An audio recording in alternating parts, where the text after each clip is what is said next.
And also taking a break from the newsletter for all the same reasons for this week. So we won't be going through that. But a few things that folks have been working on. Maybe let's see. I'll bring up.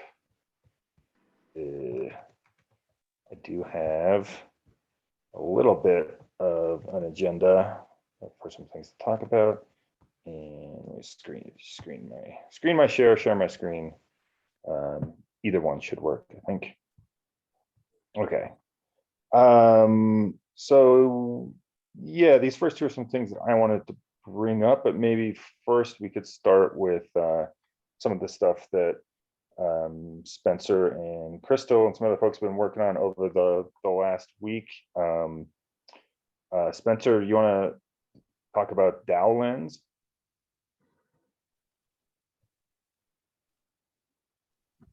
Yeah, so DAO Lens is this onboarding and community management tool. I think it's primarily about onboarding now. I can share the link so people can check out what it is I'm talking about here.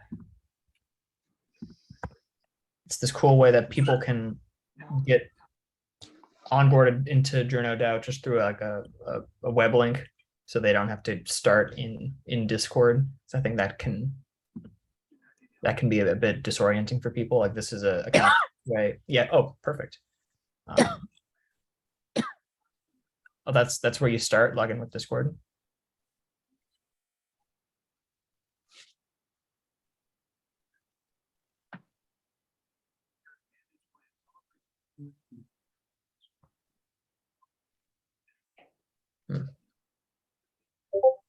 Okay.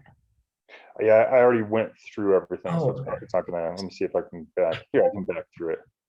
Okay, and I also thought we had changed the like the background image for this too, or maybe it was going to take them a couple days to get that sorted out. But yeah, so like imagine this, but we have the kind of JournoDAO newspaper texture background instead of that fluctuating purple background. And this text, we can change the text. All this stuff we can update moving forward. Just kind of just a brief, much better than the existing onboard directly to spreadsheet that we have now.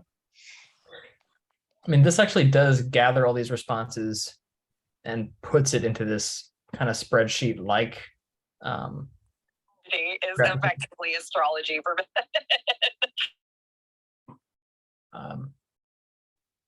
I didn't catch that. I think that was unintentional. Okay. But yeah, like all the responses are gathered and it's fed into this kind of spreadsheet like list of log of entries. And yeah, so once we have any other membership tokens, like this step is cool.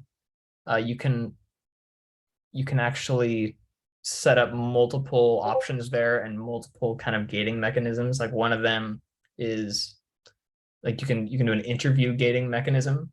So someone can only get past that step if they schedule an interview with someone in JournoDAO. The basic member there doesn't have any gating mechanisms, whereas the founder NFT does. It'll check your wallet to see if you have the unlock key for the JournoDAO founder NFT.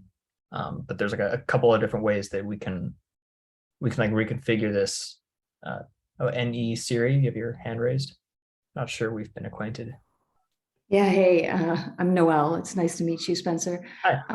Hey, I'm actually having a discussion tomorrow with a journalist. It's kind of the reason I'm popping in today, because I wanted to talk to her about JournoDAO tomorrow. For somebody who's probably not, like, she just came to where I live to interview the CEO of Tether, but I think she's fully centralized and I'm kind of trying to push her towards decentralization. If she's not onboarded, let's say into Discord, and like I sent her this link, like maybe an explanation of what founder NFT or basic member might encompass. Because I think she'll be like, what the heck is this? And I think you're totally right. And I would like to go through this again. I've for some reason, I thought that when you started this, you didn't have to start with Discord, but it does make sense now that I think about it. Like you had to connect your Discord account if you want to get these roles. But I do think we need to take like a step back and think about like we're this onboarding process specifically is kind of aimed at non-Web3 people. So we really should. I can talk to the guys about this, or at least I can just change some of the messaging. A lot of it may just be the text content. Just say, what this founder NFT is, stuff like that. I think you're totally right. Is there an option, Spencer, where it doesn't necessarily go to Discord, like instead of the default being, okay, you're through, here's the Discord link, can it go to something else? Like, I mean, it could be anything like the forum or just like, we'll get back to you or something like that. I can pull it up on my screen and show you guys all the things that can be changed around if you want here. Let's see if I can. Yeah. I'm just going to make you a co-host. Oh, cool. I don't know if it's going to let you share, but we'll see. I should be able to. Yeah. Cool. Yeah. Can you guys see this? Mm-hmm. Okay. So this is like the final thing. So I would go all the way back. This is the admin view step. So this is the welcome message. Like, we can change this.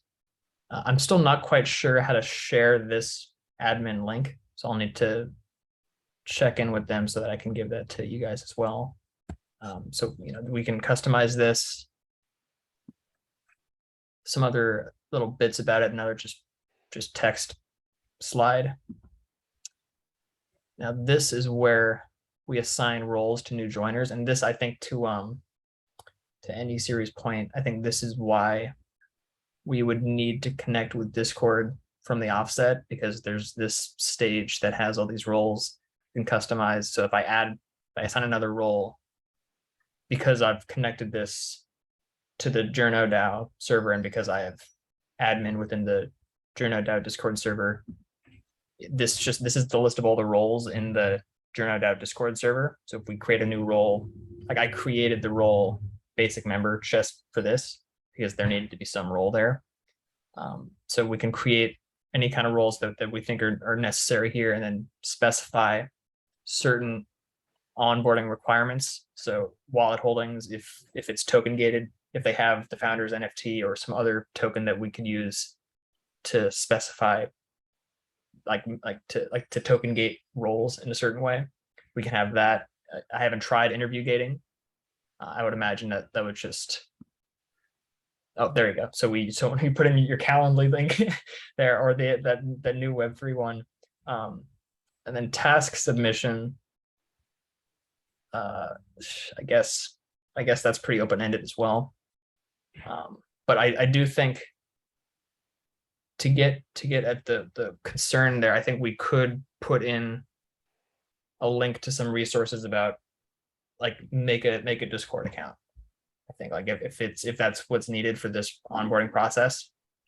Spencer, also real quick, I'm going to hop in. Sorry to interrupt. Sure. Here might also be a good place, and we can put a pin in this for later, to put a free access NFT in the mix, or all, and the Journo token too. So that would also be things we could incorporate here. And then with the free unlock NFT, that would actually be really good onboarding Web2 type interaction, to have them go claim a free NFT to get in. That could go either way. That could turn into a train wreck, but it also could be a really cool learning opportunity to bring them in. Yeah, I think so. And then we would just have to find some way to like, if we did unlock, we could make the unlock a basic member NFT free, but then they may still need to pay gas for that. I think so. If we do it on Polygon, or Okay.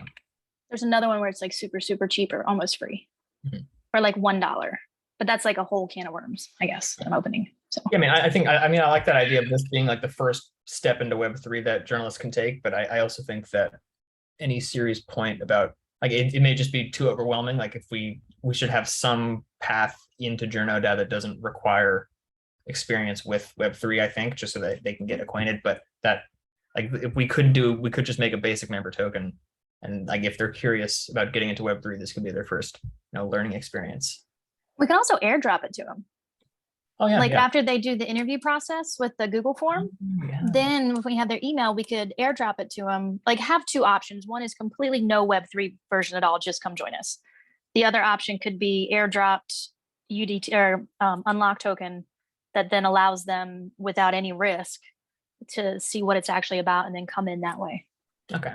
Yeah, I mean, I think that makes total sense using the interview like that.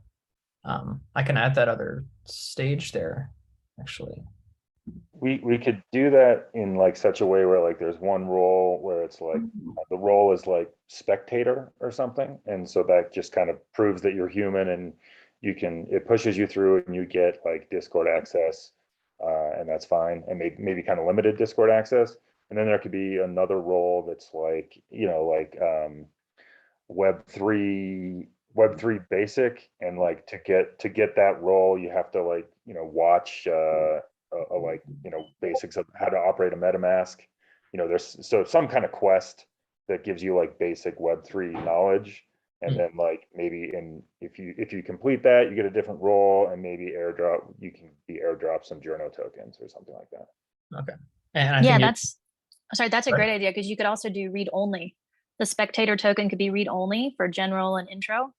And then, or that could actually, I'm sorry, that could be accessed completely and then read only for the bureaus and for the deeper levels. And I have to run on the car, so I'm just going to switch over to Zoom via car. So if I Okay. flame out, I'll see y'all later. and your point about tasks or requests people can submit, I haven't tried this, but I believe if we do task submission, there must be some kind of submission thing where if someone does something, it displays for someone with admin view like this to approve or deny it. I would imagine there's some mechanism like that, but I haven't tried it out. I can mess around with this later and see what that's like. But moving forward here, let me get rid of that. And there's all these other little bits of information. And what DAO Lens did here is that they have some pre-recorded resources to learn about DAOs and Web3, like how to set up a MetaMask. So that could be useful to any serious concern about someone going through this process who's totally new to Web3. This platform comes built in with some explainer videos that are geared specifically to this onboarding process. But moving forward, because this is a generic DAO onboarding thing, moving forward, maybe we want some custom videos, like we can put JournoDAO videos here that explain this stuff from a journalist angle. Maybe that could be more useful moving forward, because we can put in this information here. Like I just put the newsletter, the Twitter space, the Zoom link to this town hall that we're on right now. But we can put more information there. And then Yeah, I thought this stuff was super helpful, these pages, because then you're not depending on people to find it in Discord later when they might not understand Discord.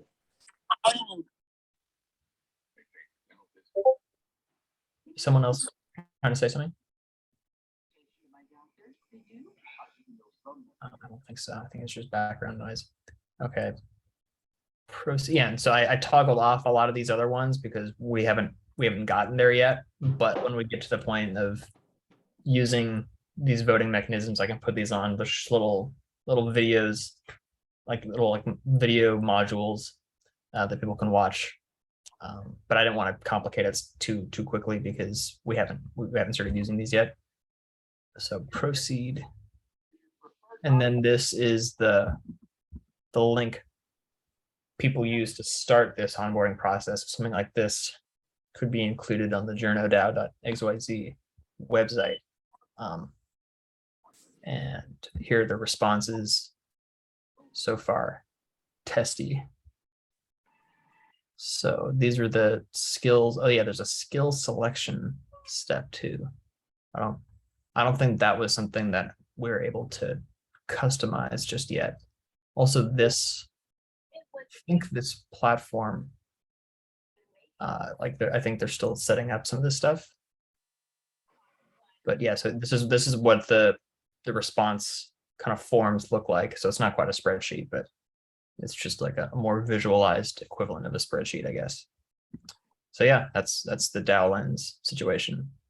If anyone has any questions about this, I can go over it, or we can move on if there's something to move on to. I might mention one thing really quickly, Spencer. DAO lens is based in India, correct?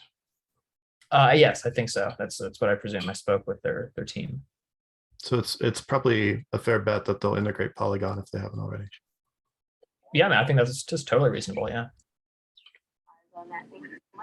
I'd be kind of surprised otherwise, honestly, but I didn't think about it.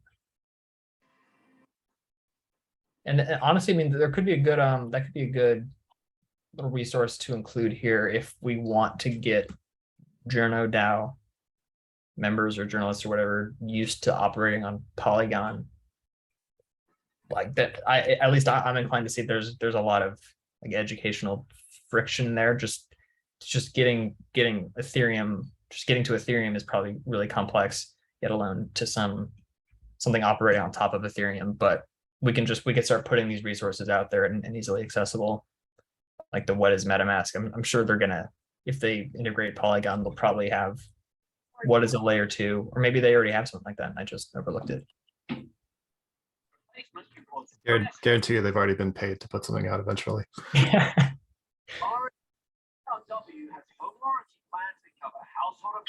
they're cool guys. They're really accommodating.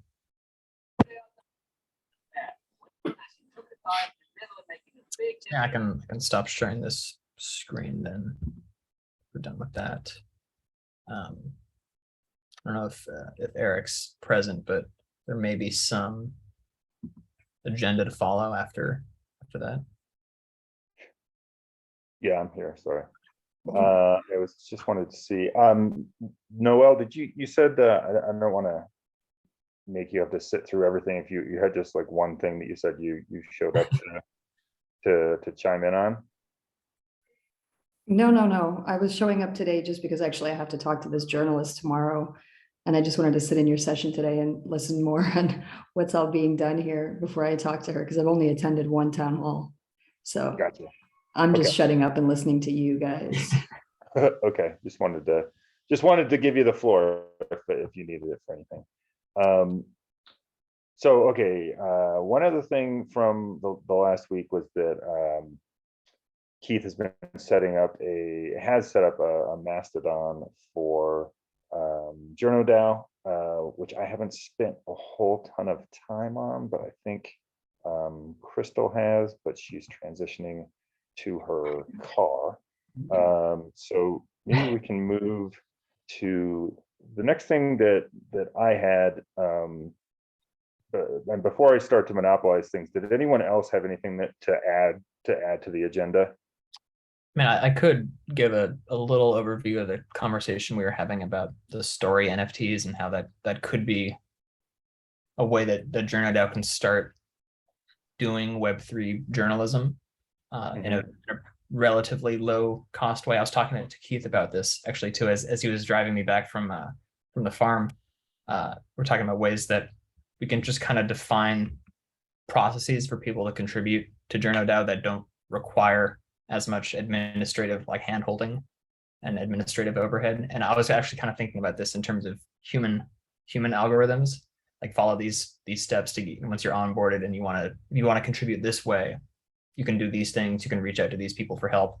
And the particular idea that we were talking about over the last couple of weeks now is, well, inspired by some of the points that Jennifer made in our LA meetup, where she would essentially meet with people and walk them through this kind of questionnaire that gets them to recall like nuanced details about an important moment of their lives, and they would kind of build this out into a story.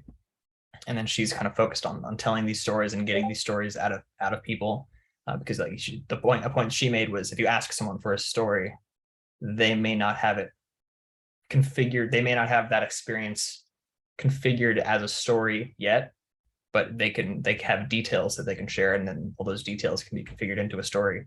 And I was thinking that this could be an interesting way that JournoDAO members or JournoDAO journalists can find stories, whether they're of people that they're interviewing or some local event that wasn't thoroughly covered by the news or they think should have gotten more attention, something that can be formatted as a story. And then that story could be published for free for anyone to read, but there could be kind of commemorative ways that people can support that writer or whoever the story is about, or JournoDAO.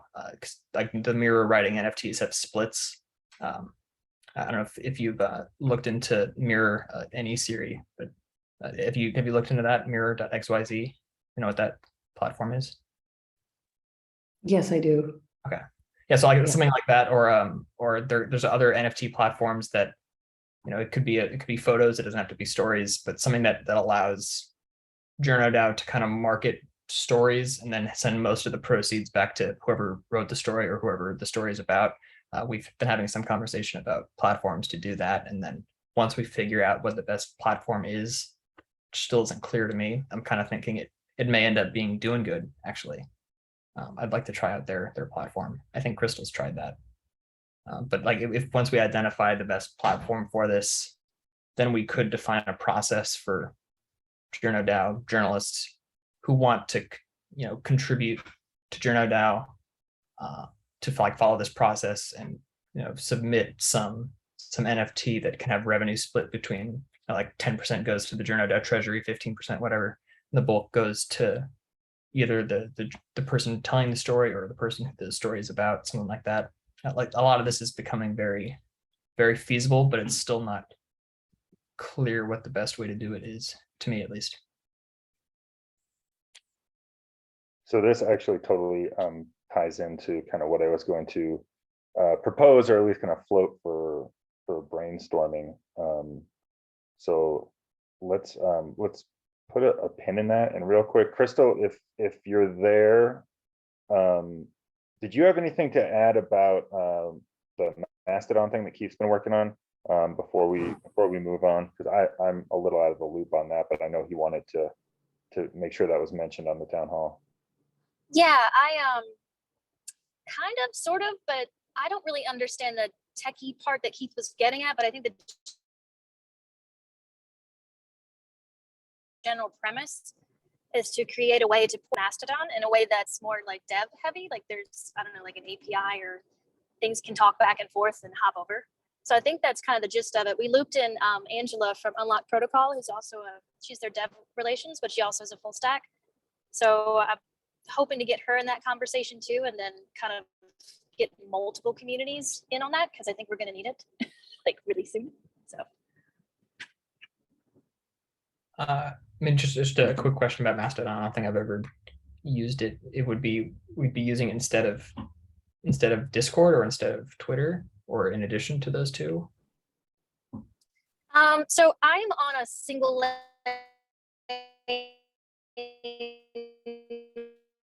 highway in the countryside, so for just a little bit longer. But Mastodon is a replacement to Twitter. Basically, if Elon Musk gets his way and destroys the one platform we all use to connect outside of Discord, it'd be really good to have a decentralized option. And it'd also be amazing to be part of the team that's like making that happen, because we are, Twitter is such a big platform for journalists. It's another way to really bring people into the fold in a way that's a little bit healthier than Twitter.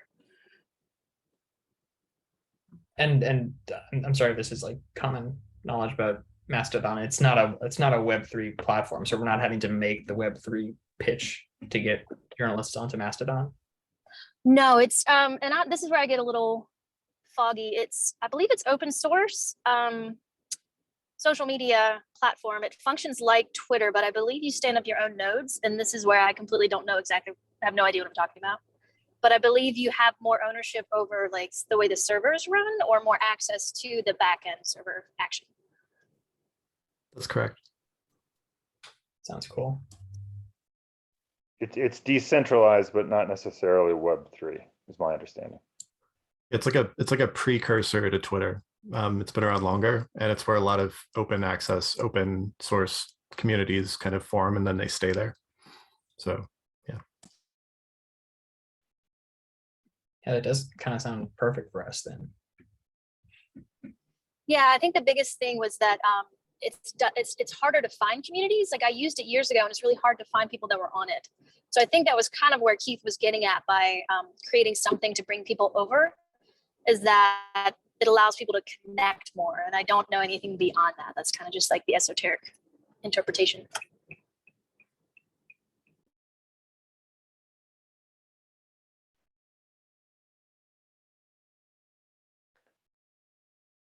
Cool. Well, we'll look forward to seeing more of that as it evolves, and probably in the next couple of weeks. I signed up for it. I'm a little. I have much more learning to do myself, but yeah, we've got a Mastodon thread going in the Discord where we can kind of continue that discussion.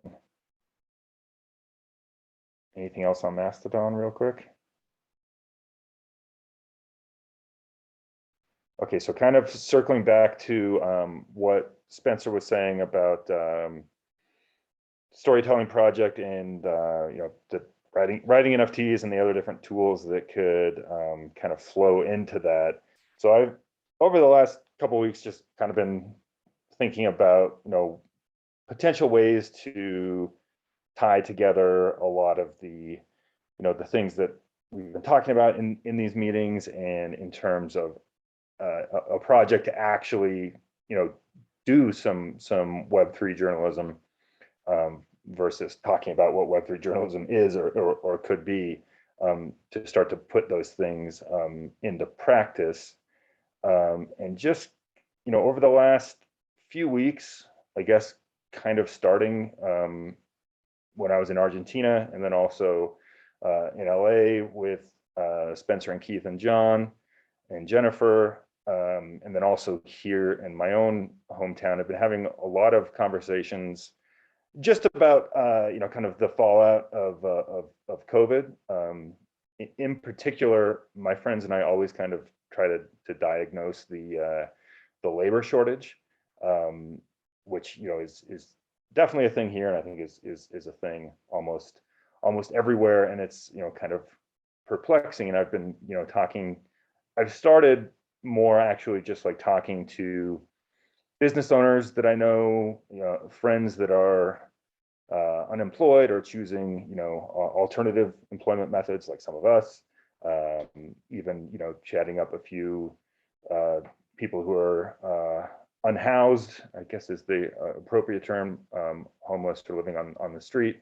And I've begun to realize that I think, and also just doing some research of different polling and other data that's been coming in over the last couple of years, and I'm beginning to think that it's darker out there than we might think. There's been a bit of a, or maybe just that I thought. I mean, there's been a bit of a crime wave here in our small town in the last few months, and that just might be the rest of the country catching up to us, because I know that's been going on in some larger cities for a while.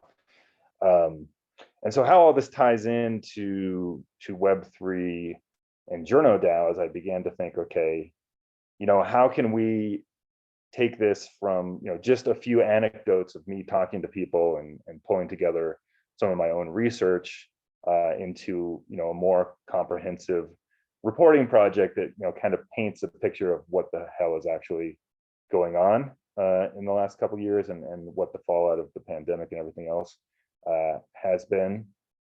And so I began to think of what would a decentralized reporting project look like. And so I think if we could coalesce around this theme of, and you could frame it however you want, but just kind of like basically life around the world in a post-COVID reality, and trying to figure out some of the things that are going on. For example, like through some of these conversations and some of this research I've done, in terms of where the service workers have gone in my own community, it seems that some of them left due to a housing boom.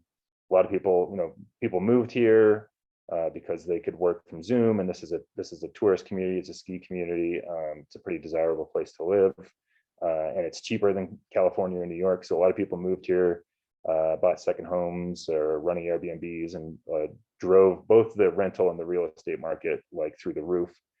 So I think a lot of service industry people have literally left because they can't find an affordable place to live. And then I've heard a rather really disturbing amount of stories of people who were once great employees, cooks, chefs around town, who have developed problems with meth and other substances over the last year and over the course of the pandemic. But basically kind of the worst case scenario seems to be true anecdotally.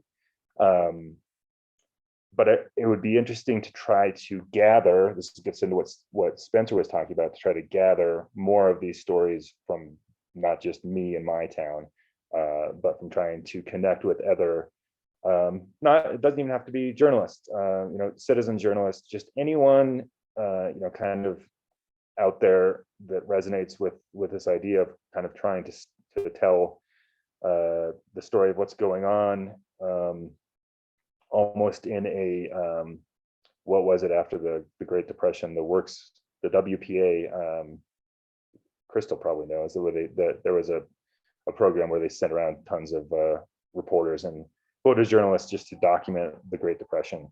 And I think Web3 and we are kind of uniquely positioned to try to do something like that with what's going on today, and along the way to experiment with some of the tools we've been talking about, whether it's everything from what's out there right now, the mirror writing NFTs, things like Focher, experimenting with collecting some of these stories and photos, converting them to NFTs like Spencer was talking about, putting some stuff on IPFS, playing with Filecoin, cobbling, working on like the online fact checking thing that I talked about last week, kind of using this as a sandbox to experiment with different ways of using Web3 to enable a decentralized reporting project like this, right on up to,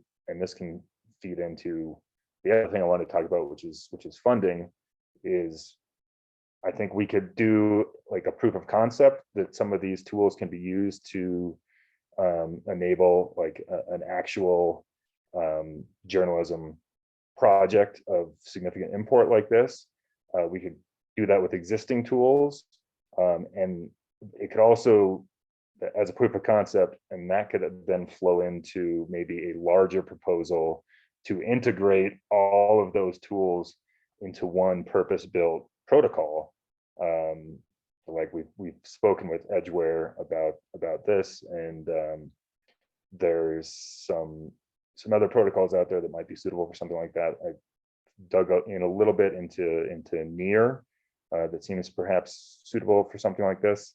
That would be, but basically building a purpose-built blockchain for journalism through one of the protocols that's more suited to do that, like the Polkadot ecosystem. I'm not married to anyone, but that would be kind of like the long-term notion of, I guess, where my brain went with this. And now I'll stop talking and see if anyone has any reactions or just thinks I'm crazy. Just one question about the ideas you had for the kind of stories that you'd want to gather in the wake of COVID. Like, are you thinking that this could be a kind of collective, like, sense-making project? Like that would be a kind of unifying theme for some collection of stories that we would be collecting? Yeah, I think that's a good way to frame it. I think that's totally possible, or it could be even more generic, like the Crystal's mentioned a couple of times the StoryCorps project that Public Radio does, where they literally just like set up a recording booth and anyone can come in and tell stories. It could be like, yeah, anyone, tell us your story of life after COVID. It could be that simple. I personally like the sense making thing, because that's what I've been trying to figure out for a long time in terms of there's like all these bizarre things that happen as a result of COVID, starting with the stupid toilet paper thing on up to, you know, where all the workers went, where everyone moved, why there's like insane amounts of homeless people in every city. So yeah, as a journalist, I'm personally more interested in the sense making thing, but it could be more generic than that, just to kind of to invite more people in to feel comfortable contributing. I mean, like even in principle, we could have. I'm not sure we would need this if this is necessary, but we could have multiple kind of collections. Like if you want to tell about this collection of media, it doesn't have to just be written. It could be photos, whatever is about sense making after COVID, and then this one's, we have a different topic, or we don't even need to impose those structures at all. But another thing I wanted to ask you was, do you think, whichever way we go, do you see this building towards JournoDAO having a library or like a marketplace of media NFTs that the majority of the proceeds from those sales go toward other causes, but there's like a 10%, 15% kickback to the JournoDAO treasury for just to fund other JournoDAO projects? I mean, I hadn't even thought about it. I mean, ideally, yeah, it produces. I guess I was thinking along the lines of kind of what you were talking about with the splits earlier, where like if it can be, yeah, if there's NFTs that can be sold, and those splits can go back to the people that gathered the information, or if there's like some organization or charity that it makes sense to share in a piece of that, and then JournoDAO, and then other. Yeah, I mean, I think that's wide open to the discussion. Noelle, did you have something? Yeah, this discussion has got me thinking, as blockchains as incentive machines, and the famous quote by Charlie Munger about "show me the incentive and I'll show you the outcome."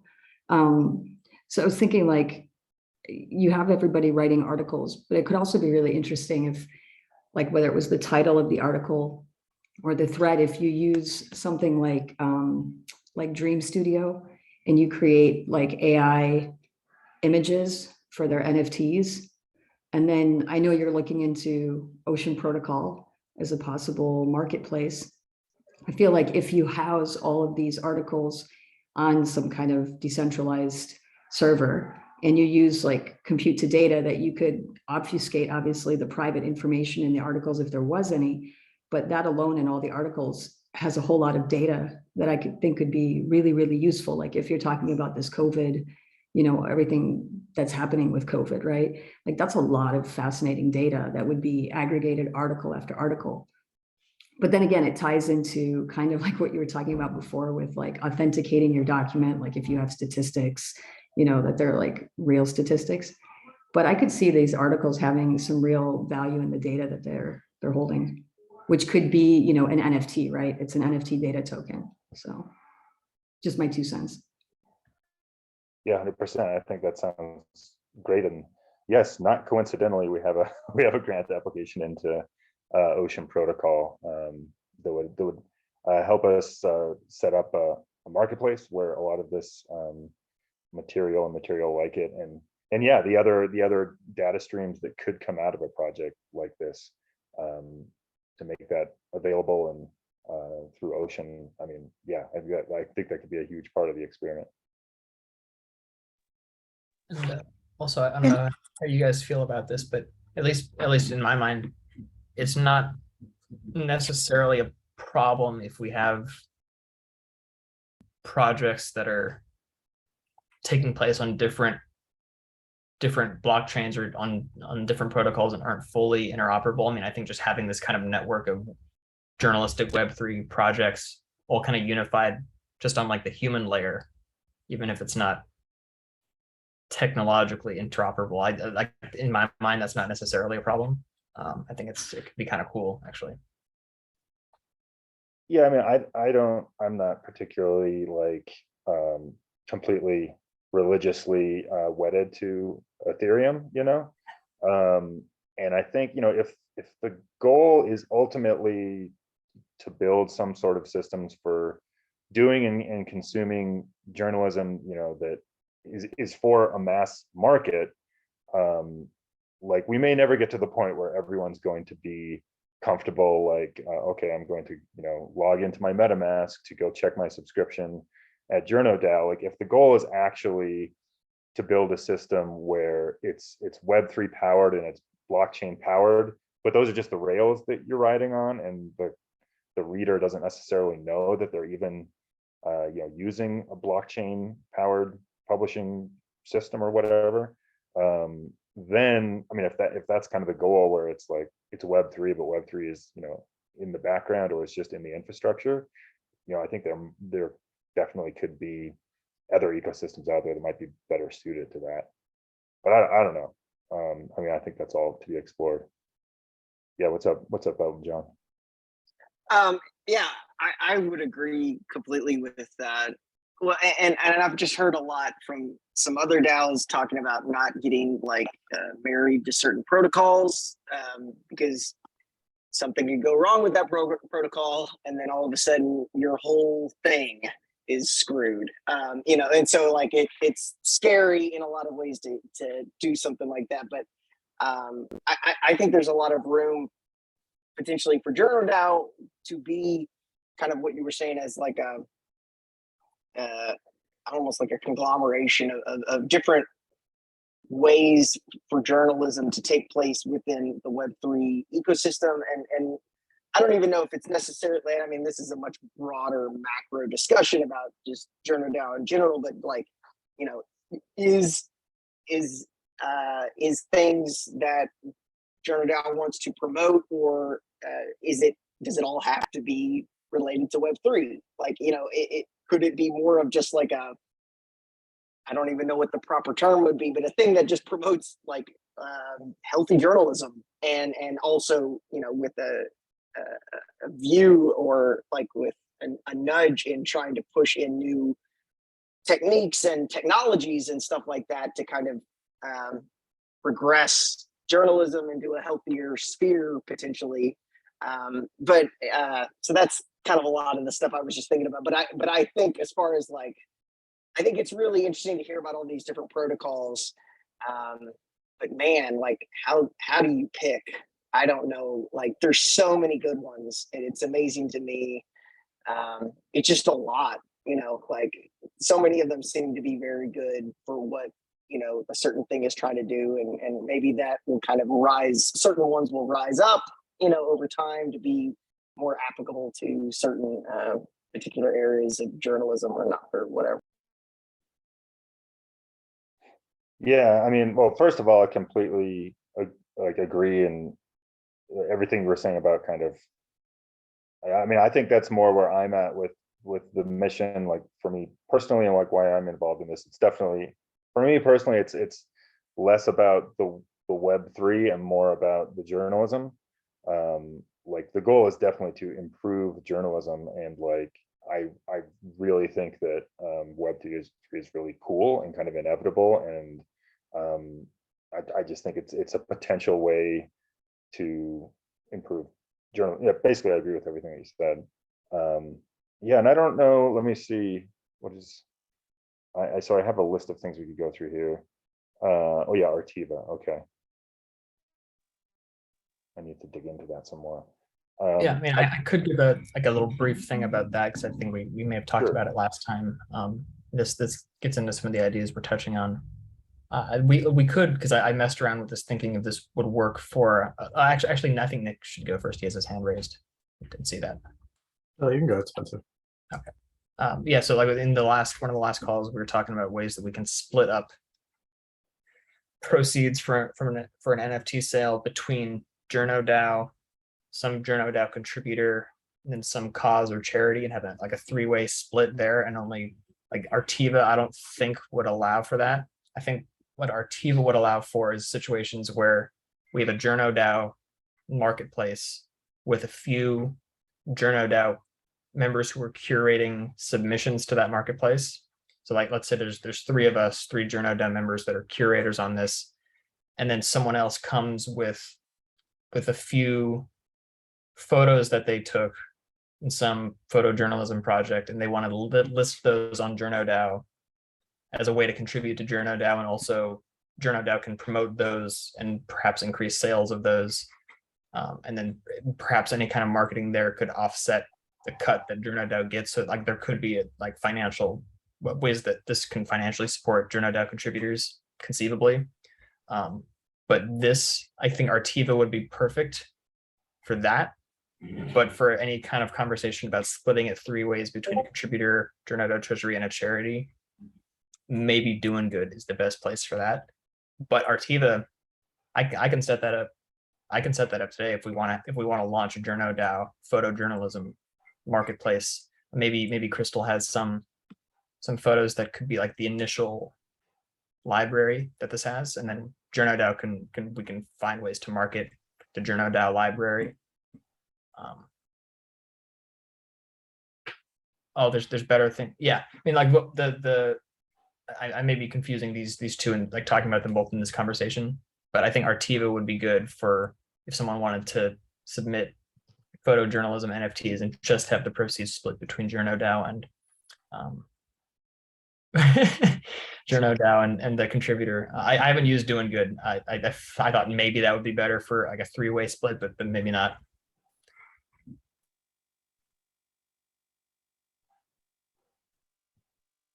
Anyway, yeah, I just wanted to explain what Artiva was.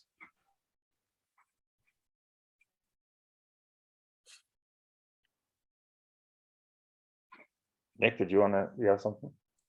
Sure. I would wait just in case you want to respond. So I think a lot of these types of discussions have a hinge around how much funding you're working with, because you can either play with money to build an incentive model, or you play with labor to build an incentive model. And I think when it comes to free labor, there's some limits there that are kind of invisible, but they do exist when it comes to how much labor do people sink into something before they stop working, which is true for like low budget tech startups. I think it would apply here too until there's more grant funding. I think in other words, you're stuck trying to make money for free for a collective cause. And I think there could be issues there with how much money people do make before they might burn out. So obviously, if you are getting grant approval, that would soften that that labor, like that sunk labor cost. And I'd still really like to dig into other grant applications that we could do. So do we have a list anywhere of grant applications that have already gone out?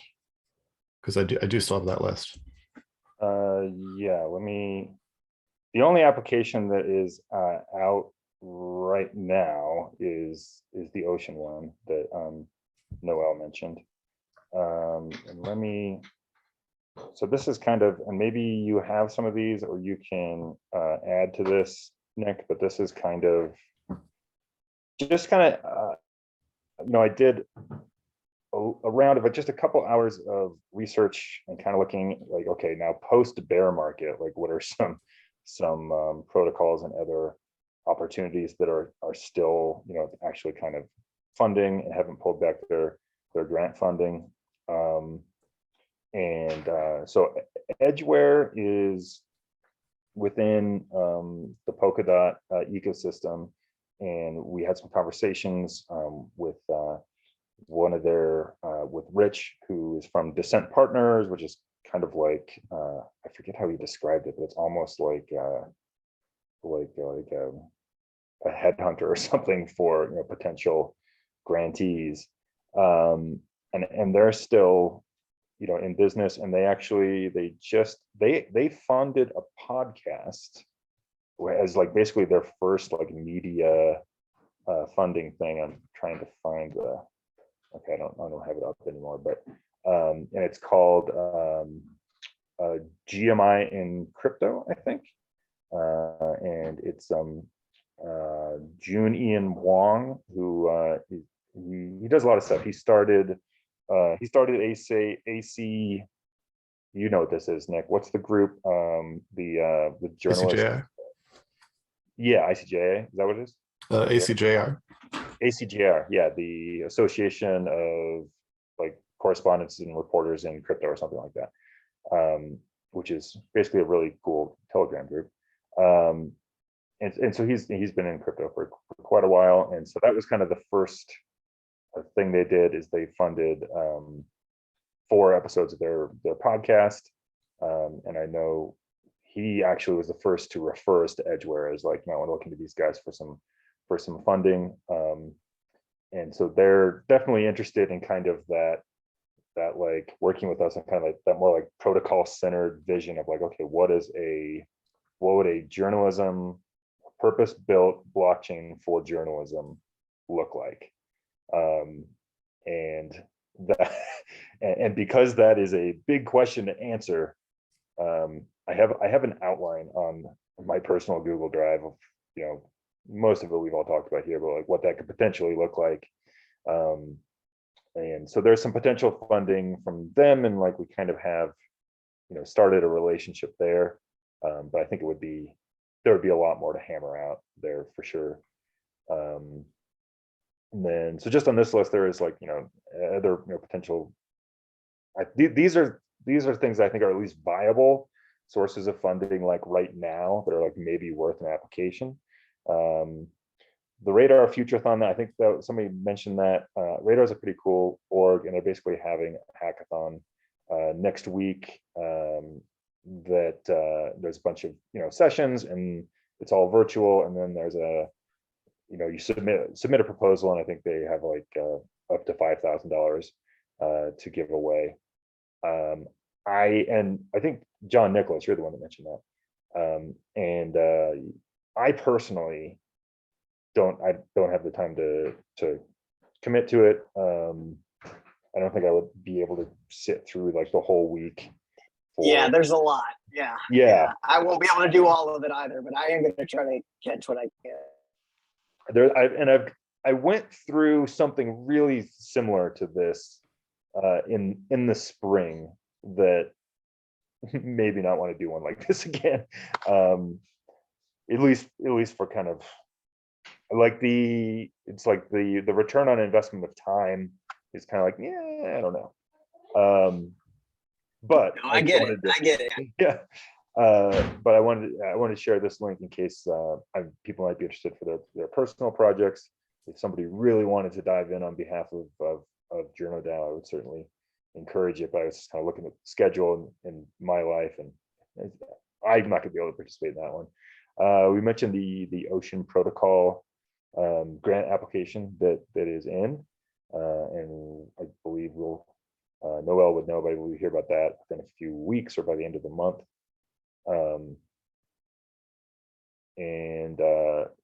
Should know actually, sorry, you should probably know by the 18th. Voting ends on the 18th. It starts tomorrow, and it ends on the 17th. It's usually done by the day after. Okay, cool. Yeah, I went into port today to see if there was any voting going on. I didn't see. Okay, it starts tomorrow. That makes sense. Great. So that's good. So that's a potential starting point.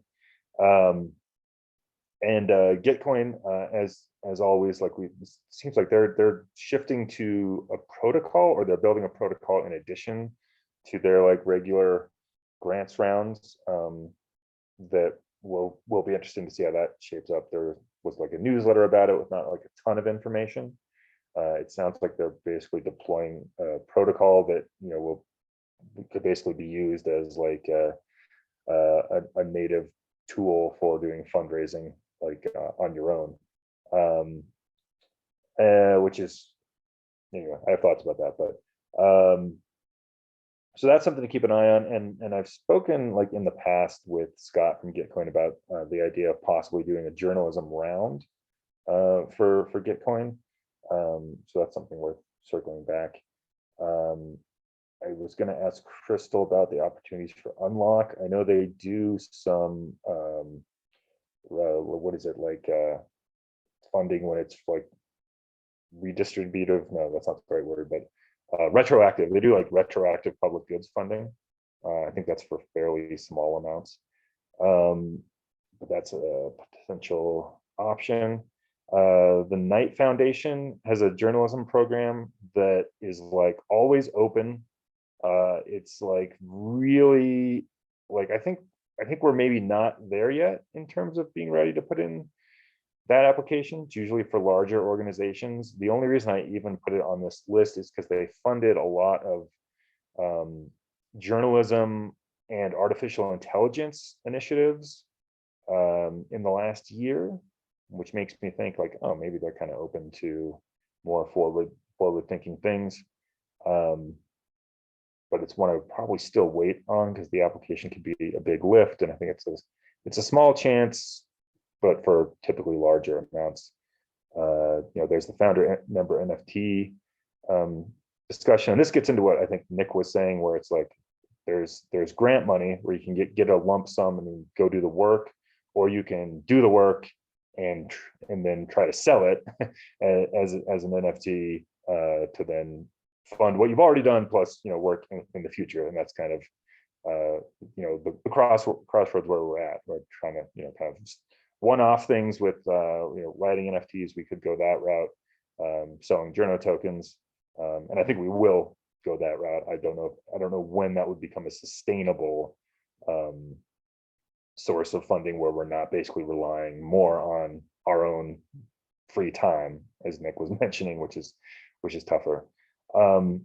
There's some pretty interesting, this is happening right now. I sent this to Keith also for Republic, but I think this could have an application for JournoDAO as well. There's a Mozilla Foundation RFP out right now in collecting data for the public benefit. And I think some of the things that we're talking about, particularly when it comes to like some of the data that Noel was referencing earlier that could come out of a reporting project, and also looking with ways to put data from reporting on blockchains more broadly speaking. I think that could fit into this call for proposals from Mozilla. So that just opened, and the application deadline is November 11th for that one. So that's something that is actually with a pressing deadline that might be worth taking a closer look at. Let's see. Okay, back to the list. And if anyone wants to jump in on any of these and interrupt, please feel free. Otherwise, I'll just kind of keep barreling through stuff.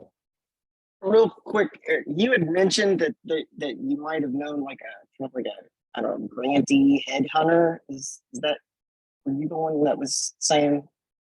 I'm just saying that's kind of how we came in contact with Edgeware. Was there somebody with the Edgeware within the Edgeware ecosystem? They actually they have kind of like a division. They call it Decent Partners, that basically goes out and tries to find projects that might be a good fit for their ecosystem. Gotcha. It'd be great if there was a grant, like travel agents, grant agents that could help you, and they get a cut of the grant or whatever. I feel like there's probably going to be something out there, but I don't know. Whenever I've had people that are very, very focused in very specific areas for like one specific task, it's great when you can have those people. So I don't know if there's anybody out there, but if we can get some people dedicated to grants, just focusing on grants. I mean, I really think, and from a very naive point, that a lot of these grants, we've got a good chance of, inspiring some people into wanting to help. I'm not necessarily saying we're ready for that right now, but I just feel like this is the kind of stuff that people want to help, commit money to like make the world better, So it'd be great if we could get some more dedicated stuff to grant, but grant writing and grant searching. But I just know that that's a lot. It's not a small. Yeah, I mean, I bet there's probably is there like a development DAO yet? I mean, there must be, right? I mean, is there a grant DAO? Like, come on, right. guys. Yeah, they're called incubators. There's a bunch of them. But the problem, like, you're going to apply for grants. They're going to ask you, this is how grants break down. I've said this once before in here, but I'll say it again, just to give everyone a quick take on it. There's developer grants that attract software developers. And then there's PR-based grants that are for PR reasons. And the PR grants are usually going to NGOs. They're going to people that it's like a tax write-off for the company. All the exchanges have a percentage of their transaction fees that go to NGOs. And that's their version of like corporate PR. Greenwashing is another example. JournoDAO would be another example where they're funding you, but it's kind of scuzzy because like maybe it depends on who's giving you the money and what they might expect as a quid pro quo for getting the money. So that's what you're playing with there. And most crypto projects exist because of venture capital funding, which means you would need them to, they would almost always try to get a token out of you unless they're targeting you for very specific PR reasons. And you may be able to find somebody out there like that. For example, like Harmony Protocol, they're kind of fucked, right? As far as the hack goes, like they're screwed. All those grant programs, that's dissolving. And the reason is all that money's gone and they have to like patch up what's happened as a direct result of that hack. So they have a PR issue, and maybe the way they want to solve it has to do with some topical thing in the news. You know, like a couple months ago, they'd be funding a privacy project to get the community back on board when Tornado Cash got sanctioned. Stuff like that is, if there's something that happens in the cultural moment where journalism is important and people feel like doing something about it, maybe that's when suddenly all those grant applications get approved all at once because everybody's suddenly on board with doing PR and journalism. That's kind of the trade that you're enacting in. And the rest is kind of up to chance. A lot of these grant protocols exist because they're on specific blockchains. Half of the ones on this list, I already know just from memory, like Near, Cosmos, Ocean Protocol, Web3 Foundation, which is owned by Gavin Wood. All of those are to attract people to those blockchains where there's not enough people, there's not enough participants. So the trick there is that you end up getting into this exclusivity deal where they want you to stay on that blockchain and not just be promiscuous by applying to all these other blockchains, or they don't care, but it depends on their goals. And if you look at it from that lens, it's easier to figure out how to, like, who to approach and who to target for strategic acquisition. Yeah, so the next three, like you're saying, Nick, yeah, the next three are protocols: Cosmos, Near, and Web3 is basically Polkadot. And so these in particular, let me just click through some of these. By the way, like what you're saying, like this list would have been 5 times longer in like February because every protocol was just throwing money, like you're saying. And there used to be a number of Web3 grant aggregators, and I've kind of like gone and checked back with them, and they're all out of date now. Like they're since the bear market, like basically nobody's updating those anymore. And so like I think like John, like a year ago, you may have had an easier time finding that like Web3 grant person, but they're yeah, and maybe I didn't make this clear, but I think, you know, stepping outside of Web3 grants, you know, and I work in university, so there's just a lot of academic kind of stuff that I think we wouldn't necessarily meet certain things, but there's a lot of that out there from different journalism programs at different schools and stuff like that. And yeah, I just feel like we would have the hurdle, obviously, of trying to convince them that this is not a scam, that sort of thing. Mm-hmm. that it's there's grants out there for the outside of the Web3 ecosystem that you know, if we could sell it well enough, there might be some interest. They're just more competitive, yeah. And the last thing I might mention is that, so if you are looking to get grants, man, did I just lose my train of thought here? I might have. So, damn, I had something really good too. Yeah, I have that effect on people. It's okay. Well, I think I still have it. So I do think there's a middle ground where if public policy on cryptocurrency, if lobbying is done through media, if in other words, investigative journalism leads to policy shift in the US, if that's proven to work, you're going to see a lot of money flowing into journalism. And that's kind of what I've been like working on. Because if you get investigations that lead to the SEC opening investigations on your targets because of the journalism you did, if your name's in the court documents, like that asshole on Twitter that was responsible for the Coinbase Insider story, Kobe. I don't dislike Kobe. I just think it's hilarious that like there are Twitter links in the SEC's court documents of why they investigated 3 Coinbase Insider traders. Yeah, that's amazing.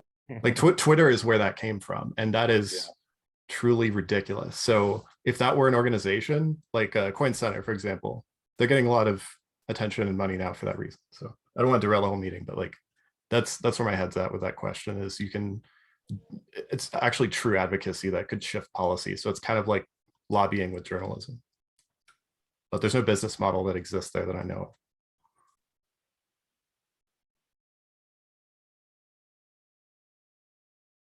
Yeah, I'm definitely down to publish a groundbreaking investigation that just opens the floodgates of money. I'm okay with that approach too. So let me see if you think any of these things are kind of that middle ground in terms of these what some of the protocols are actually doing. This one caught my eye from Cosmos. They do have a grant program there's obviously the dev one over here, the builders grant, but then there's also grants for hosting a conference or a hackathon, and then this one in particular is interesting for us, creating media and content. So I haven't dug into this too far in terms of what the restrictions or requirements are, but it seems worth checking out. I know it's clearly geared more towards, so their examples are technical blog post marketing. So they're definitely thinking marketing content here, but I do think there's a possibility if we came in here and we're like, we want to do this journalism project, actually, that's the kind of content we want to do. I think that would potentially stand out and maybe get some funding. Definitely, like Nick says, worth being sure to check into what the strings are, what strings would be attached to it that come along with it, as with any grant. So that's one that was pretty interesting, that is open right now, and that's through Tendermint, which is in the Cosmos ecosystem. Near also, let's see, they have like a lot of ecosystem. They have a lot of stuff in their ecosystem. A lot of it is VC money. It's accelerators, it's incubators. One thing that was interesting to me, though, from the Near Foundation is, let's see if I can find it. They have a program, or a track, I should say, that is specifically for open source public goods. So that's right up our alley, and haven't dug into it any further than this document, but I think that's one worth looking into in a little bit more detail. Again, see what the strings are. Web3 Foundation, again, that's Polkadot. This one, it was hard to glean what exactly. This is more, I suspect, probably what Nick is referring to. This is just onboarding developers into their ecosystem. But I'm just kind of intrigued by Polkadot. So those are the protocols. This is a brand new thing. Has anyone seen public nouns? So there's nouns, the NFT project, and then the like Metacartel / Moloch DAO / Gitcoin, Ethereum kind of public goods crew. They forked public nouns, and they've just been, I think it's like one NFT they're auctioning every 12 hours, and the NFTs represent groups in the public goods Web3 universe, Metacartel, Gitcoin, whatever. And so they're auctioning off these every 12 hours with the idea to fund a grant program that the people that hold the public nouns NFTs then can vote on funding public goods. They haven't even yet started the grant program, but I think it's something worth keeping an eye on, because I think we would fall squarely into into the kind of things that they would want to fund when they actually start to open that up.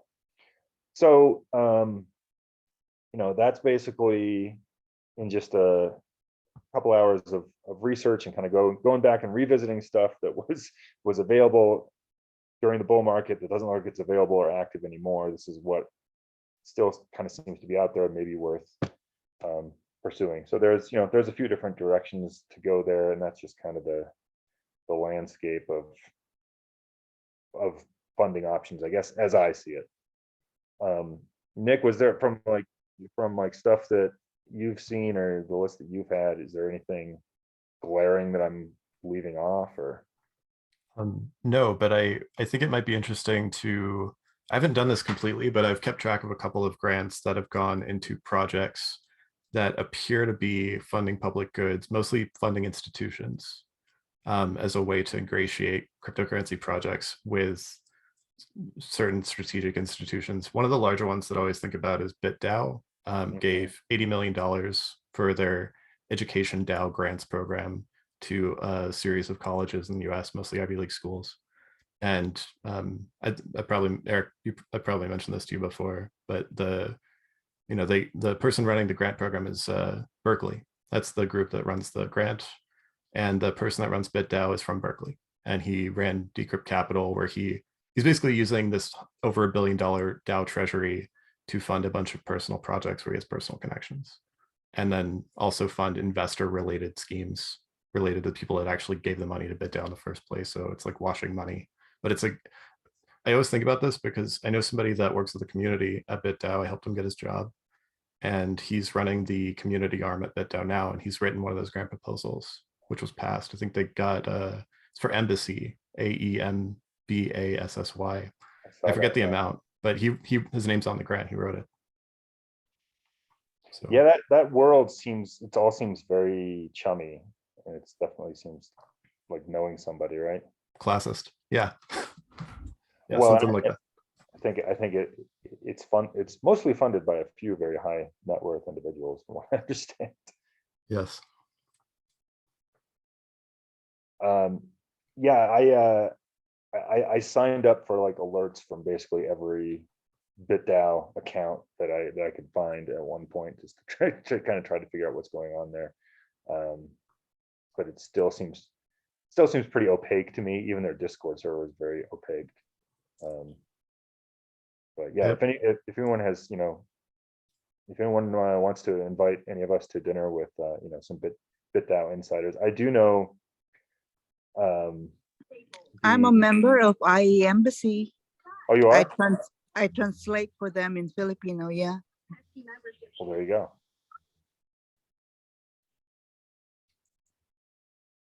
Do you know anyone that would be interested in JournoDAO there, do you think?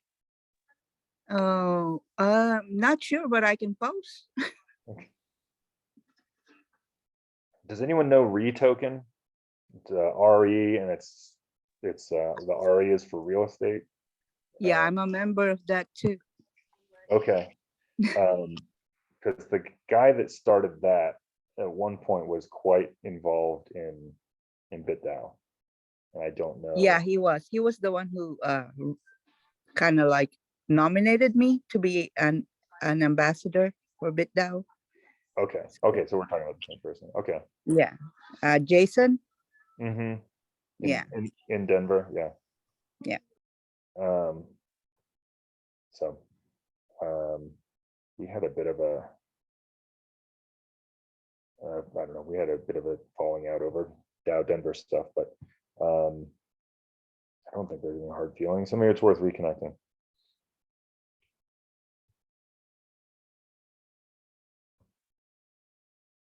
Well, I mean, that's about all I had. And, I was kind of, like I said, like, if we were to get some, proof of concept, actual reporting projects going, I think that could, feed into some of these. This comes back to the question that Nick brought up, which is, do you apply for the grant to do the thing, or do you go start to do the thing and then use that as a proof of concept to apply for a grant to do it more? I have a question.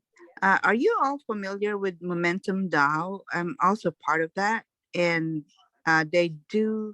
And I don't know how the thing works, but they do support DAOs that are doing good, but they have a certain kind of mechanism that they do that with. Like you raise the first 50,000, and then they'll support the succeeding amount that you needed, I guess, based on what the community voted for.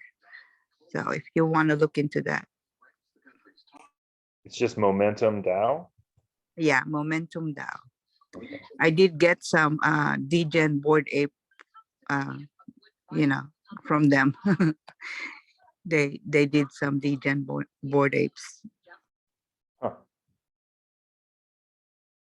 I don't find it through a Google search, but another one that's similar to that that I'm vaguely familiar with is Cult DAO. Is anyone involved in that? So someone told me they had a really cool onboarding process, but I don't know anything beyond that. Okay. You had to navigate this maze in some like VR game or something. Or I guess it wasn't VR, but some kind of metaverse game. You had to navigate this maze, find some like I don't know, some information you can use to interact with some smart contracts. It sounded really cool, at least how the person described it to me.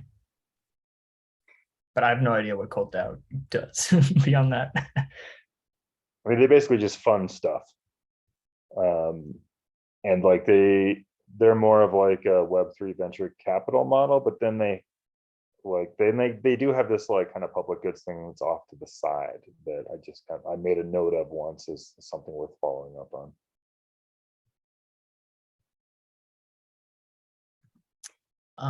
One potential next step here, and sorry if I missed something that someone said when I was away, but I could set up a JournoDAO marketplace on Artiva specifically for, I mean, we could specifically make it for photojournalism NFTs, and then we would just need a few people could be curators for it, which are just people that would approve NFT submissions to the JournoDAO marketplace, and we can get that going fairly easily. I know, and I would imagine Crystal would be interested in doing this because she's a photojournalist and has done some of the stuff. I think has even made NFTs out of them. But this could be like a little group within the content bureau, just maybe a handful of people that have kind of curator or admin access on this NFT marketplace for JournoDAO, and then they'd just be able to approve submissions, and then they could work with the photojournalists during that submission process to help better the quality or whatever it is, to walk them through the process. I think this could be an easy thing to get going. Doesn't seem difficult to. I mean, I know it's not difficult to set up. It also doesn't seem difficult to maintain looking forward. Yeah, I think that'd be cool. I certainly would like to see that move forward. I was going to say that earlier when you were talking, Spencer, is that in terms of what decentralized reporting processes look like, one of the tools that Web3 actually brings to the table for journalism that I think it does well and does better than traditional journalism is the curation process. I think that's been there's a pretty, and that's a kind of a cool onboarding thing to kind of bring people into Web3, is just to be like, okay, look, here's a role for you that is almost like an editorial role.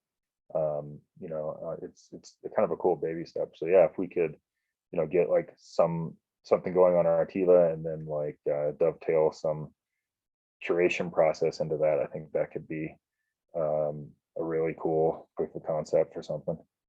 Yeah, and then it also, like, once we have that set up, there's all the onboarding and involvement perks you just mentioned, and there's, as we build out a little marketplace or library of JournoDAO, I guess we can say like JournoDAO sponsored photos, something like that.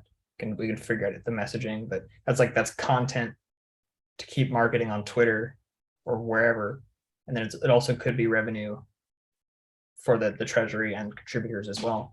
It's like from a contributor's perspective, I guess like the value add that JournoDAO brings from the contributor's perspective is essentially just marketing. Like if I have some solid photos that I took that tie into some journalistic project and they get approved by the JournoDAO photojournalism NFT marketplace bureau, or whatever group of people are on the Artiva marketplace approving these, then from a contributor's perspective, I can say, oh, well, maybe there's like a marketing bonus here. Maybe my content can reach more people. I can make a little bit more money from these NFTs than if I were to just go about marketing them myself. But I think that's like later on, once JournoDAO establishes more of a presence as like a not a dealer, but like a marketplace or library of these photos.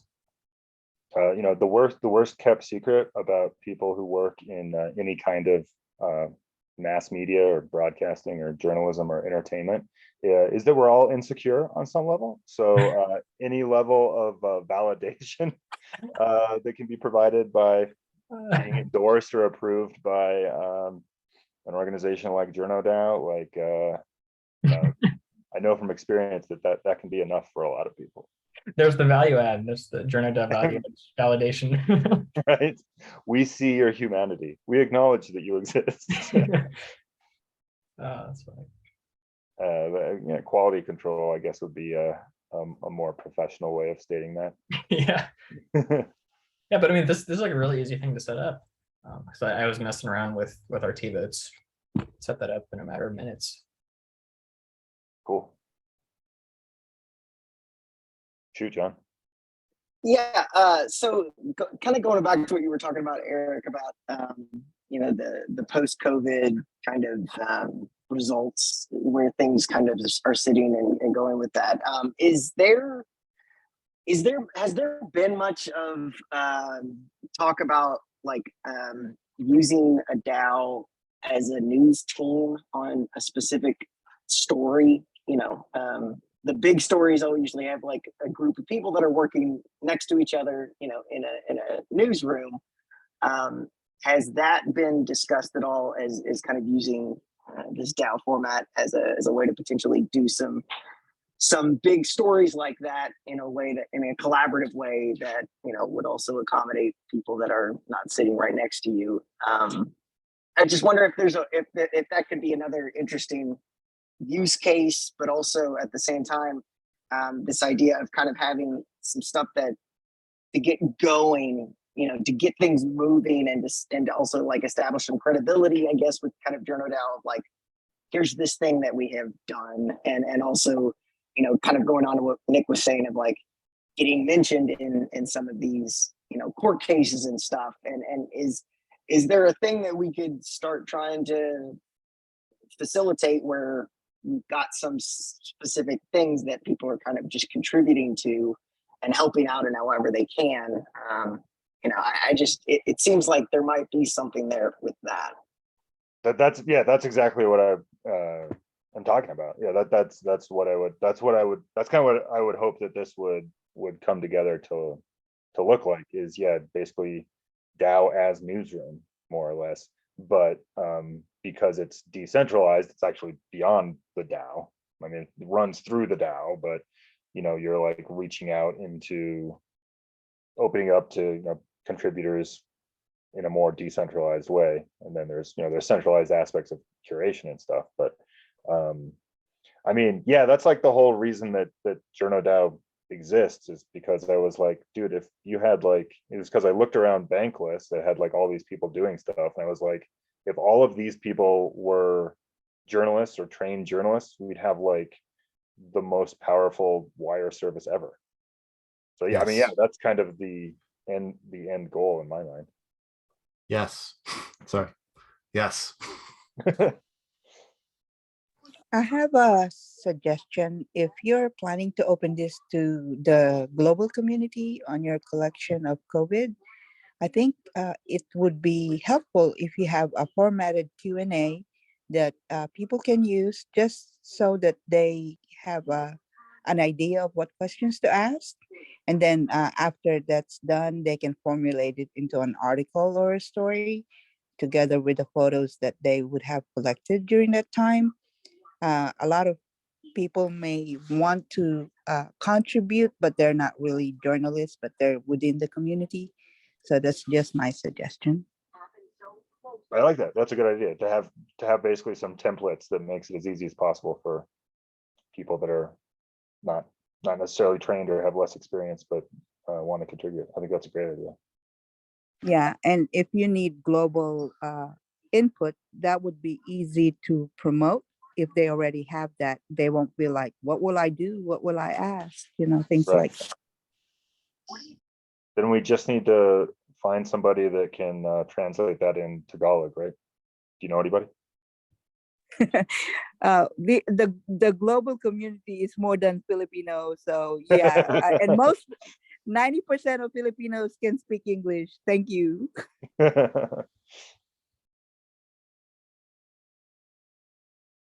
Well, I'll kind of move that discussion into the Discord and maybe get some forum and blog posts going to see if we can get get some momentum to that and just see what aspects of that take off and what doesn't, and go from there. And it would be cool to have the Artiva thing.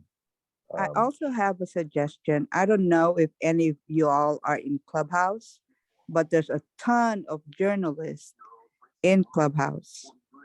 So if we can penetrate that stage, of course, it'll be slow to start. But if you open a club, a journalist club or something, and then open a room once a week, to kind of let journalists come in and invite them to JournoDAO, that would help. I've tried Clubhouse a couple times. I think we could do the same thing with Twitter Spaces. I've had like mixed experiences on Clubhouse, but it's probably worth giving it another try. Does anyone else use Clubhouse? I've used it. I didn't have a good experience. My experience is like it's popular in Asia. That's what I know.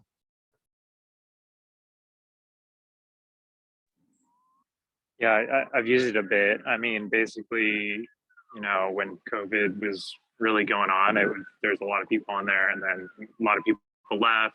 And now I feel like it's kind of hit or miss. You never really know what's going on, but I think it's worth giving it a shot.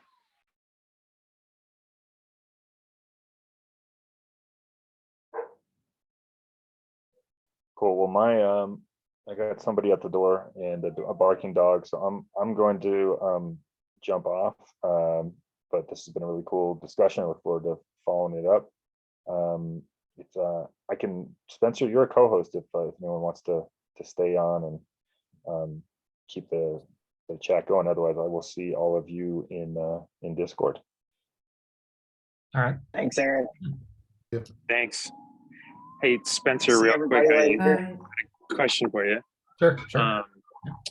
So this whole idea of kind of like the onboarding process and, sort of to like get sort of non-native Web3 people in, this is a problem and an issue that I've talked about with almost everyone that I've interacted with in a DAO. At some point, they bring this thing up. And it's like, if JournoDAO is going to do this, I feel like it would sort of behoove us to do it really well, and then to just sort of have other DAOs use it. And it could be something as simple as like there's the JournoDAO branding on it, and kind of like as they're going through the process, it's like this was made possible by JournoDAO, and like here's some stuff about JournoDAO, and then just kind of have a bunch of DAOs use it, because I just feel like it's the way that I'm thinking of it. It's like the population of like we're targeting professional journalists or people who are interested in journalism. Maybe there's just like that crowd, like in my mind, the DSci space, the scientist space. Like I feel like there's tons of applications, but just what do you think of that? Yeah, I mean, I totally agree that having a clean pathway in for non-Web3 savvy folks is like imperative in our case. And I think for what you're talking about for other applications, I would just point people to DAO Lens, or there's another one, Merkle these kind of onboarding pathways that don't require like prior Web3 knowledge. It's not like the DAO lens thing that I walked through here. You didn't need to connect any wallet to it necessarily, unless you wanted to opt in for that kind of, unless you wanted to get the founder NFT role, in which case you'd have already had the token and you'd have already had basic familiarity with Web3 stuff. But that pathway you should, and you will be able, for JournoDAO's case, you will be able to get through it without knowing anything about Web3. The only kind of complexity enters in when you're getting people involved with Discord, which is like, it's simpler than Web3, but that's still like a friction point. But I think it's much more manageable than asking people to, like, starting with all this Web3 stuff, like connecting wallets. But like, as far as other DAOs using this, it could be cool eventually if JournoDAO had their own kind of process like this. But in the meantime, I would just refer people to DAO lens. Which is also like, it's kind of what we should be doing in our case too, because they're generous enough to let us use this kind of this layer of their product for free. So that's what I would do in the meantime, at least. Yeah, that makes sense. It's one of those things where it's like, all the friction points seem to be similar with all these projects, and then it's like, is something going to replace Discord? It's like everyone talks about it all the time, but there's no clear sort of like winner in my mind. But in the next year or two or whatever, I'm sure things are just going to change so much. So yeah, hopefully, better alternatives will come about. Yeah, and I think it'll be a big step forward to have the onboarding process start outside of Discord. It's like, if there's someone who isn't used to Discord and doesn't know anything about Web3, then getting them involved in Web3 through Discord, like that's a lot of just complexity that you're throwing at someone. And so I'm glad that this like the onboarding thing I just showed you guys here, it requires you to have a Discord account, but like with like PubDAO, to get onboarded into PubDAO right now, you have to make a Discord account and then go through this whole process of selecting roles and unlocking new channels within PubDAO. And like, it works, but it only really works for people that are familiar with Discord. So I think like something like this should be a step forward in terms of getting people that are less Discord savvy, less Web3 savvy. And I totally agree. This seems like a problem that effectively every DAO is facing to some level. Yeah. Yeah, I just want to remind everyone that my initiative, 1 billion to Web3 initiative, will be in operation within a month. So it's a base layer of everything Web3. Do you have a link to some resources, or have you already shared that? Yeah, it's in the works right now. I'm on data collecting right now. So, okay. But it will be available and it will be in the metaverse. Cool. Well, I look forward to any resources you can send, or we can check that out. But yeah, I mean, I think that covers everything I had to, unless any of you guys had any other points to bring up. I think my next thing is I'll get started on that the JournoDAO Artiva marketplace, which is cool. Like, we can actually make a variety of them if we wanted to make a separate marketplace for each collection. If we wanted to do that, I'm not sure if that's better or worse, or we could just have one kind of master marketplace for JournoDAO NFTs on Artiva. But that's what I'll get started on after this. Spencer, in our meeting last week, I think something got mentioned that I thought you might find interesting, but I can't remember exactly what. Basically, I hear a lot of discussions surrounding things that JournoDAO doesn't do, but they could easily get shifted over to PubDAO. Yeah. And there's not, basically you're the point of contact for all of that. So I didn't know if you had made lists or thought about the connections that, like, for example, Crystal worked at Unlock Protocol. She has connections there. She gets a lot of traffic through them. So I didn't know if that's something you've considered for stuff that JournoDAO is not doing as a mission statement, but PubDAO might.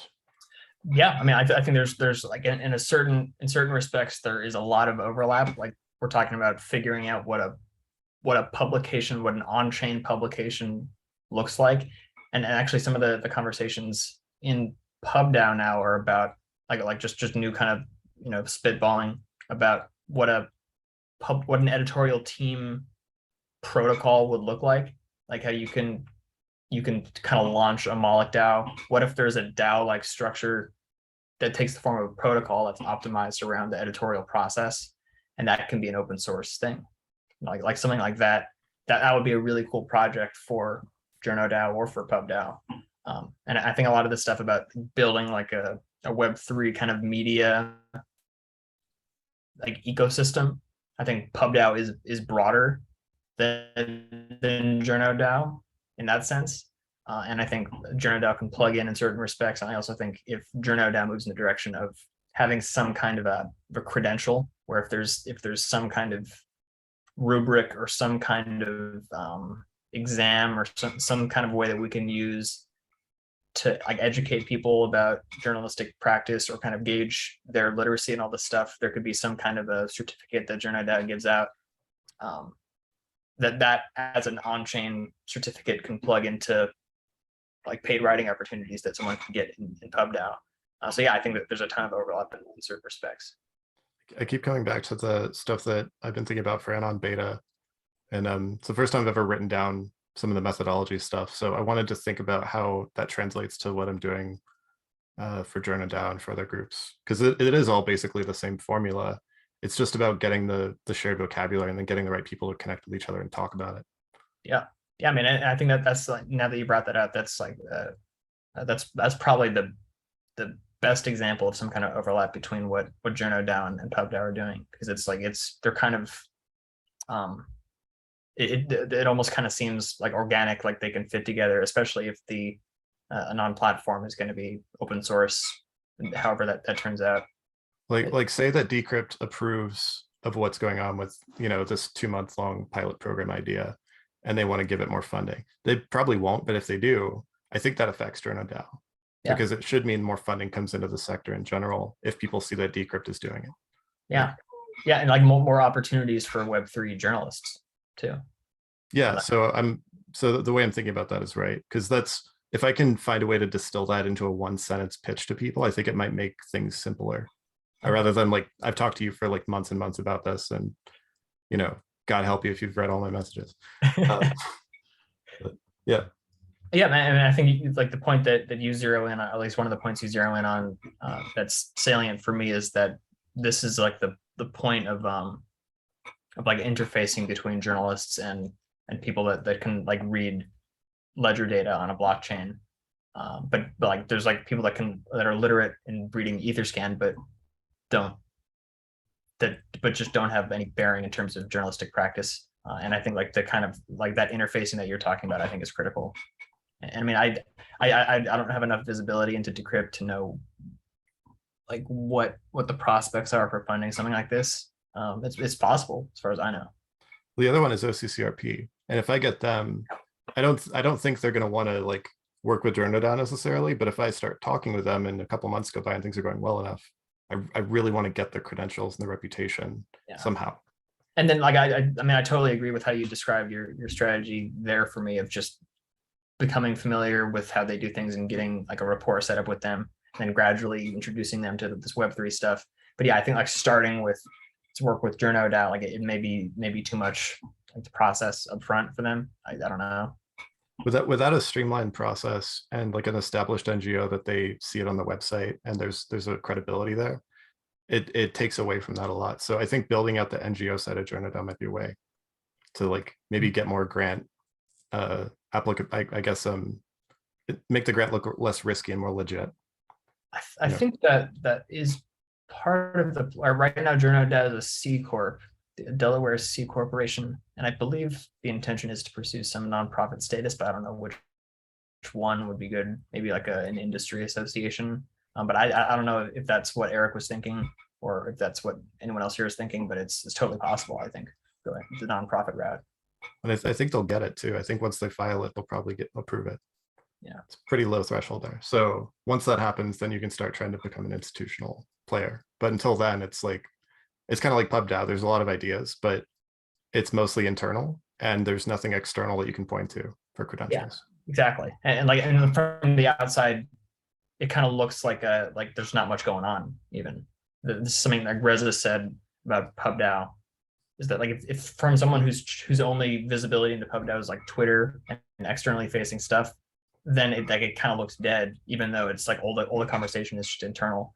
And I think your point about getting the nonprofit status, in my mind, it seems totally reasonable as well. But having some kind of proof of concept out, like this, if we do this kind of marketplace for NFTs, like photojournalism NFTs, that's something we can point to. That's outwardly facing. I think that hits a lot of birds. That could hit a lot of birds with one stone. But yeah, I'm right on the same page with you. Yeah, I'm trying to refocus my attention because there's like 8 people that I can talk to about this, and they're all somehow peripherally involved in one of those 3 things I mentioned. Yeah, and then they're all getting more and more integrated, probably, right? Well, and I don't know that what I'm saying is making sense to everybody. So the more if I start taking the time to write this all down into a document, I want to know if people are going to actually put the time in to read it, or if it's just me ranting into a document. Yeah. I mean, I think there's a lot of overlap here, and I'm excited for JournoDAO and PubDAO. Me too. I don't have anything else. I just wanted to say that. Cool. John, Amy, you guys have anything else you want to talk about? No, I actually got to run. But this all sounds like great progress. Like just finding this path. It sounds, it's really encouraging, and keep it up, guys. You know, I'm not the journalist, but this is good shit you guys are working on, and I think it can lead to some good stuff, and hopefully I can help in some way, shape, or form. Yeah, I'm excited too. Amy, I anything do else? have to run though, guys. Okay. I'll talk to you later. Have a good one. Be safe. Yeah. Enjoy the rest of your day. See ya. Anything else you want to add, Amy, or should we wrap it up? Thank you, guys. See you next time. Okay. Bye. See you, Nick.